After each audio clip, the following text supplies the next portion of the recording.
Je vous ai expliqué peut-être, pour aller plus un peu profondément, Monsieur le Président, si vous me permettez, Monsieur le Procureur, si vous me permettez le lien avec le président Gbagbo. Et ça, c'est un peu dur, c'est très dur pour moi parce que ce monsieur m'a toujours fait du bien. Je donne juste un petit exemple. Et ça, je ne vais jamais oublier jusqu'à ma mort. Ici, je vois, il y a des femmes ici, des mères, des dames. Moi, j'avais une mère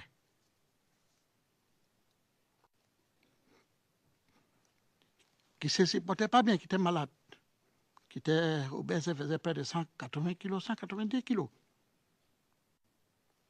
J'ai fait un voyage en meeting avec le président de la République à Bundoukou, dans une région du nord, l'ouest.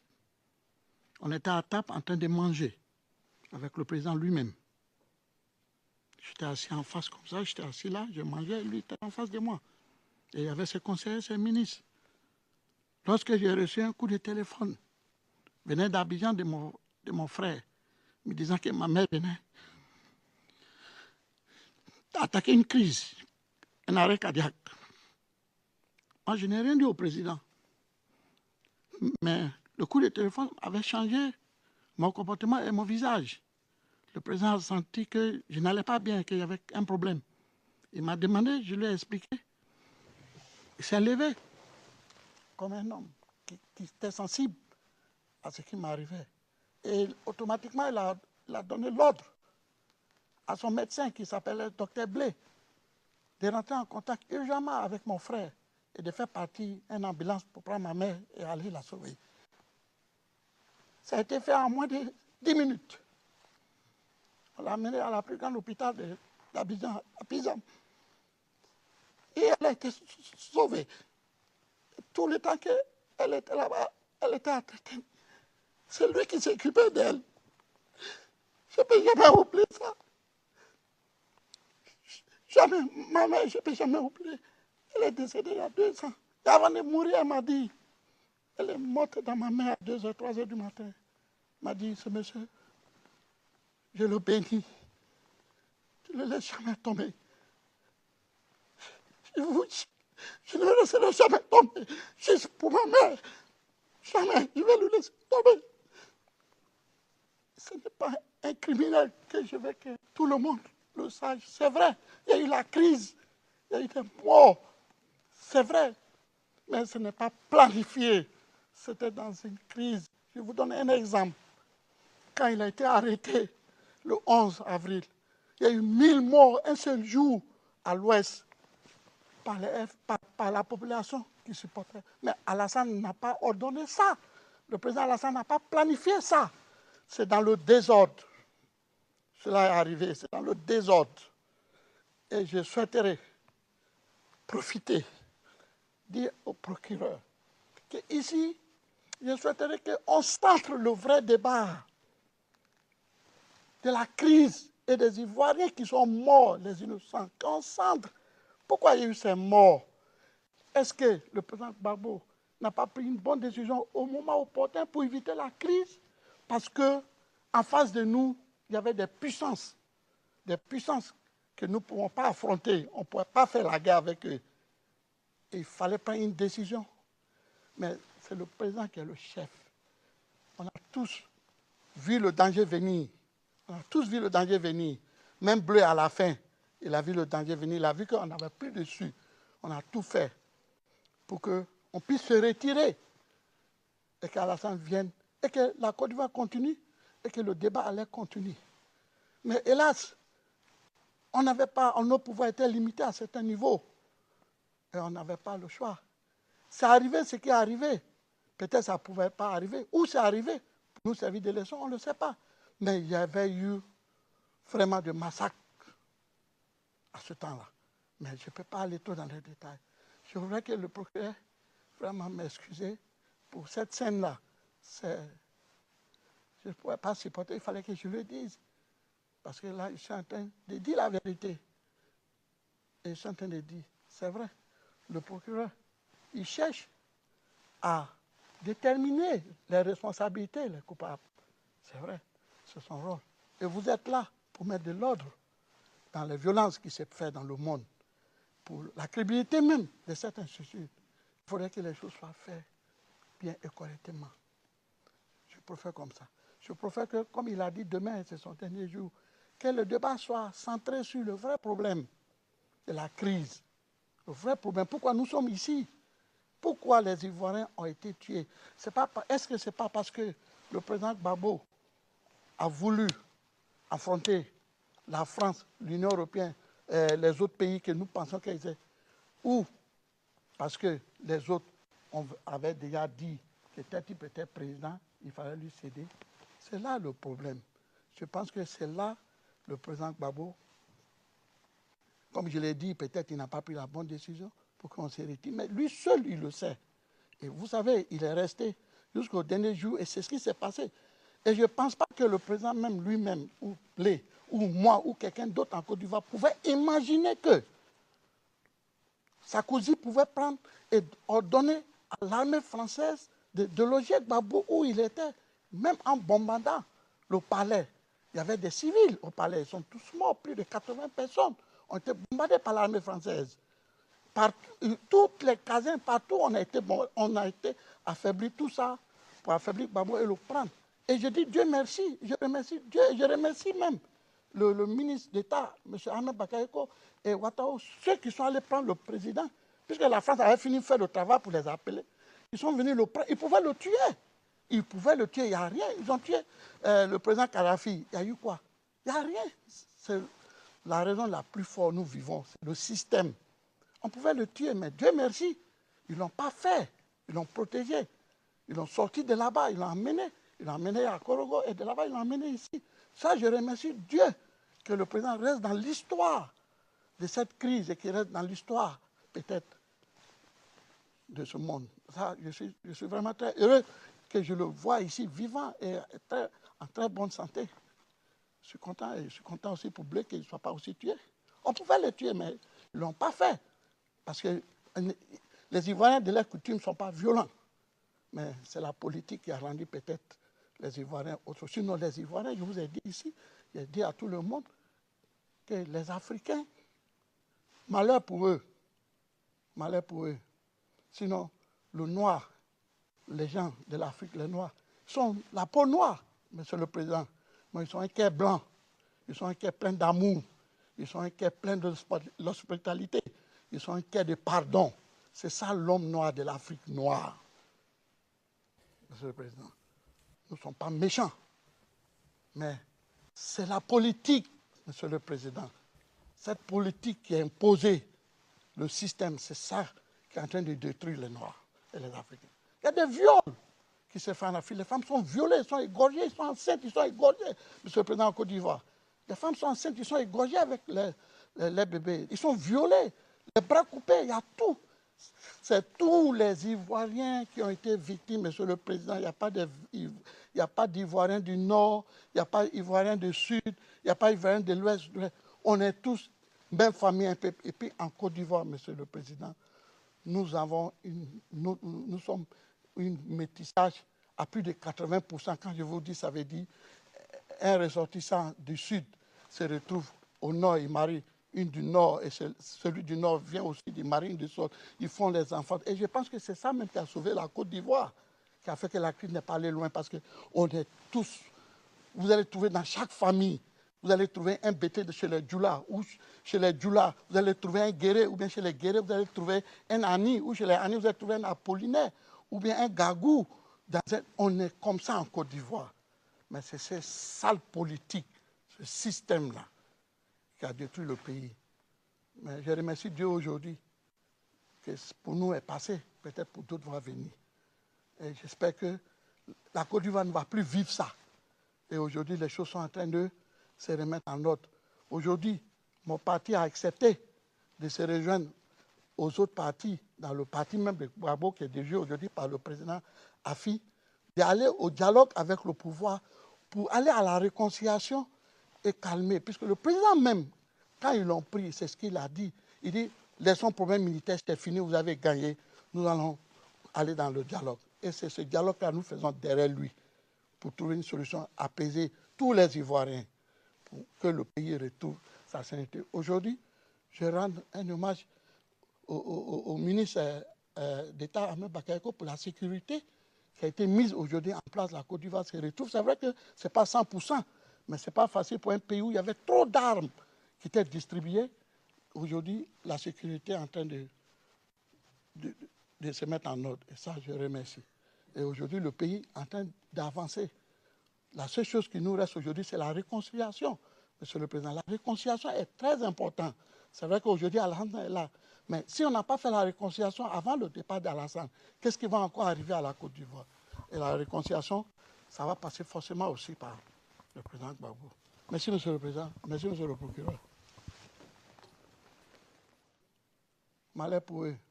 Sinon, le noir, les gens de l'Afrique, les noirs, sont la peau noire, Monsieur le Président. Mais ils sont un cœur blanc, ils sont un cœur plein d'amour, ils sont un cœur plein d'hospitalité, ils sont un cœur de pardon. C'est ça l'homme noir de l'Afrique noire, Monsieur le Président. Nous ne sommes pas méchants, mais c'est la politique, Monsieur le Président. Cette politique qui a imposé le système, c'est ça qui est en train de détruire les Noirs et les Africains. Il y a des viols qui se font en Afrique. Les femmes sont violées, elles sont égorgées, elles sont enceintes, ils sont égorgés, Monsieur le Président en Côte d'Ivoire. Les femmes sont enceintes, ils sont égorgés avec les bébés. Ils sont violés, les bras coupés, il y a tout. C'est tous les Ivoiriens qui ont été victimes, Monsieur le Président. Il n'y a pas d'Ivoiriens du Nord, il n'y a pas d'Ivoiriens du Sud, il n'y a pas d'Ivoiriens de l'Ouest. On est tous même famille un peu. Et puis en Côte d'Ivoire, Monsieur le Président, nous sommes un métissage à plus de 80%. Quand je vous dis, ça veut dire un ressortissant du Sud se retrouve au Nord, il marie une du Nord, et celui du Nord vient aussi du marine du Sud. Ils font les enfants. Et je pense que c'est ça même qui a sauvé la Côte d'Ivoire, qui a fait que la crise n'est pas allée loin, parce qu'on est tous, vous allez trouver dans chaque famille, vous allez trouver un bété chez les Djoula, ou chez les Djoula, vous allez trouver un Guéré, ou bien chez les Guéré, vous allez trouver un Ani, ou chez les Ani, vous allez trouver un Apollinaire, ou bien un Gagou. On est comme ça en Côte d'Ivoire. Mais c'est cette sale politique, ce système-là, qui a détruit le pays. Mais je remercie Dieu aujourd'hui que pour nous est passé, peut-être pour d'autres va venir. Et j'espère que la Côte d'Ivoire ne va plus vivre ça. Et aujourd'hui, les choses sont... Je vais vous expliquer peut-être, pour aller plus un peu profondément, Monsieur le Président, si vous me permettez, Monsieur le Procureur, si vous me permettez le lien avec le président Gbagbo. Et ça, c'est un peu dur, c'est très dur pour moi parce que ce monsieur m'a toujours fait du bien. Je donne juste un petit exemple. Et ça, je ne vais jamais oublier jusqu'à ma mort. Ici, je vois, il y a des femmes ici, des mères, des dames. Moi, j'avais une mère.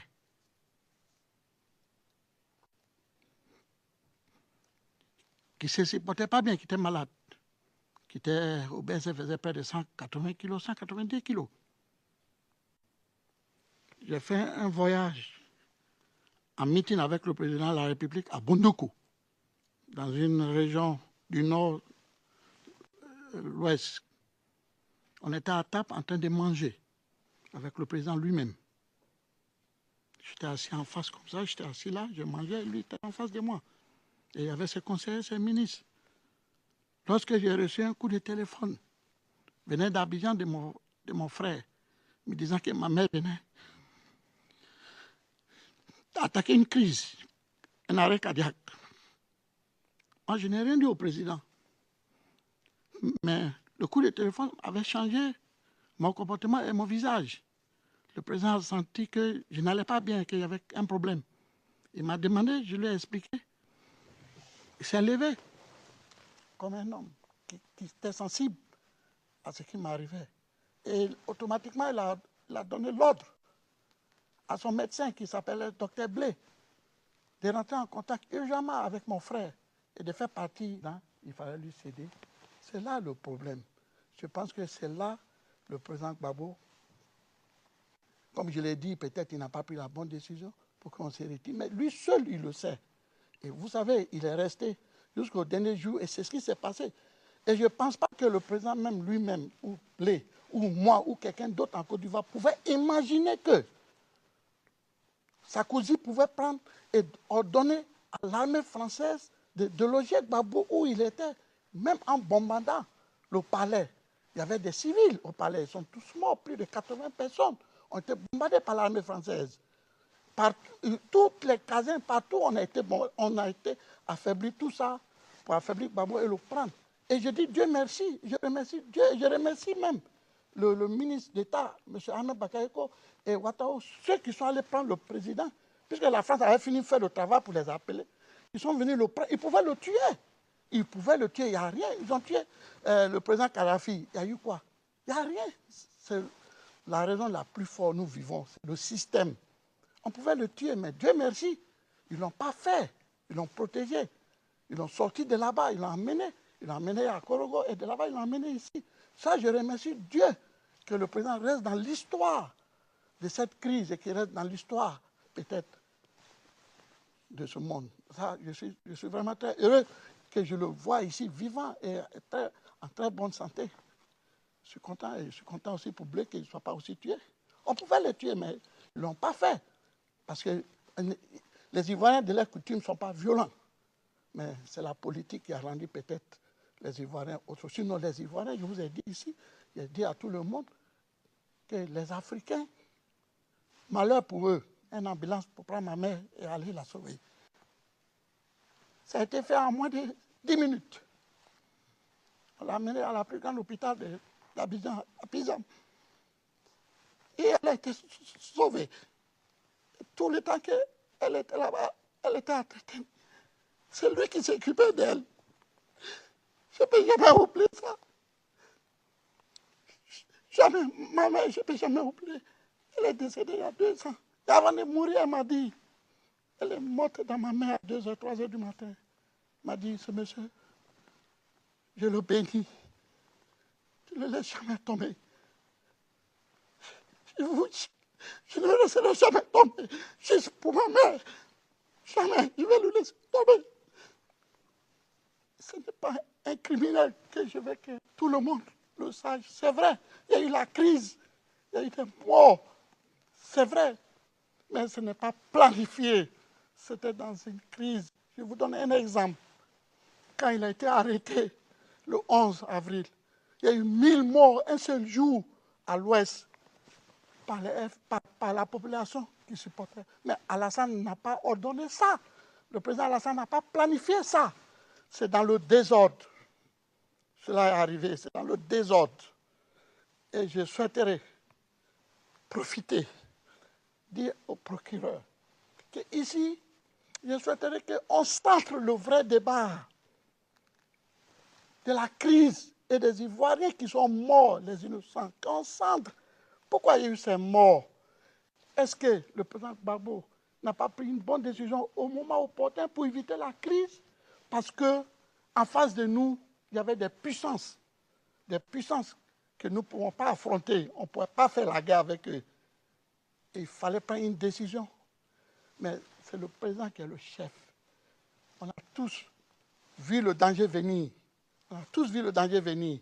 Même Bleu à la fin, il a vu le danger venir. Il a vu qu'on n'avait plus dessus.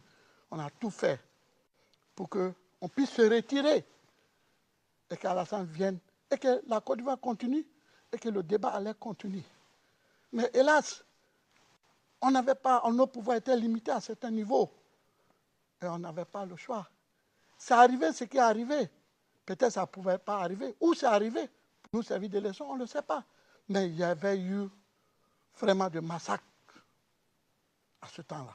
Mais je ne peux pas aller trop dans les détails. Je voudrais que le procureur vraiment m'excuse pour cette scène-là.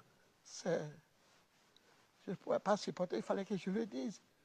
Parce que là, je suis en train de dire la vérité. Et je suis en train de dire, c'est vrai, le procureur, il cherche à déterminer les responsabilités, les coupables. C'est vrai, c'est son rôle. Et vous êtes là pour mettre de l'ordre dans les violences qui se font dans le monde, pour la crédibilité même de cette institution. Il faudrait que les choses soient faites bien et correctement. Je préfère comme ça. Je préfère que, comme il a dit, demain, c'est son dernier jour. que le débat soit centré sur le vrai problème de la crise. Le vrai problème, pourquoi nous sommes ici? Pourquoi les Ivoiriens ont été tués? Est-ce que ce n'est pas parce que le président Gbagbo a voulu affronter la France, l'Union européenne, les autres pays que nous pensons qu'ils étaient, ou parce que les autres avaient déjà dit que tel type était président?